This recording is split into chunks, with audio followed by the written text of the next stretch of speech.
భద్రాద్రి కొత్తగూడెం జిల్లా మనుగురు మున్సిపాలిటీ మెప్మా కార్యాలయంలో శ్రీనిధి గ్రూపుల్లో అవినీతి స్కామ్ జరిగిందని బాధితులు ఆరోపిస్తున్నారు. తమకు న్యాయం చేయాలని 4 రోజులుగా మున్సిపల్ కార్యాలయం ఎదుట టెంట్ వేసుకుని రిలే నిరాహార దీక్ష చేపట్టారు. శ్రీనిధి గ్రూపుల్లో 43 లక్షల రూపాయల నిధులను మెప్మా కమ్యూనిటీ ఆర్గనైజర్ కాజేశారని ఆరోపిస్తున్నారు. ఎవరైనా గ్రూప్ సభ్యులు ప్రశ్నిస్తే ప్రభుత్వం నుంచి వస్తున్నటువంటి పథకాలు రాకుండా చేస్తామని బెదిరిస్తున్నారని వాపోయారు. ప్రశ్నించిన తనపై జిల్లా ఉన్నతాధికారులకు తప్పుడు నివేదికలు పంపి ఎక్కువ డబ్బులు కట్టించుకుంటున్నారని బాధితురాలు ఆవేదన వ్యక్తం చేసింది.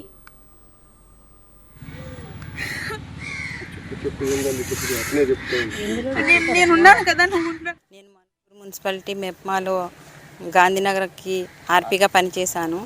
అక్కడ నన్ను తప్పుడు లెక్కలు చూపించి మెప్మా సిఓ నాజరు ఆర్గనైజర్ తప్పుడు లెక్కలు చూపించి నా చేత 1,10,000 కట్టించారు.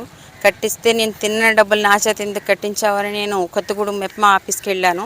అక్కడ కూడా మేడం వాళ్ళు చూసి లెక్కలు చూసి నేను పట్టుకెళ్ళి కౌంటర్ పైలు చూసి ఈమె తినలేదు, సంఘాల మీదే ఉన్న ఈ డబ్బులు ఆమె డబ్బులు ఆమెకి ఇచ్చేయి అని నాజర్కి చెప్పారు. సరే ఇస్తానని నాకు 6 నెలల వరకు నాకు ఆ ఫామ్ కూడా ఇవ్వలేదు. ఆ డబ్బులు ఇమ్మంటుంటే నాజర్ ఏమంటున్నాడంటే నా దగ్గర లేవు డబ్బులు, జనాల మీద ఉన్నాయి.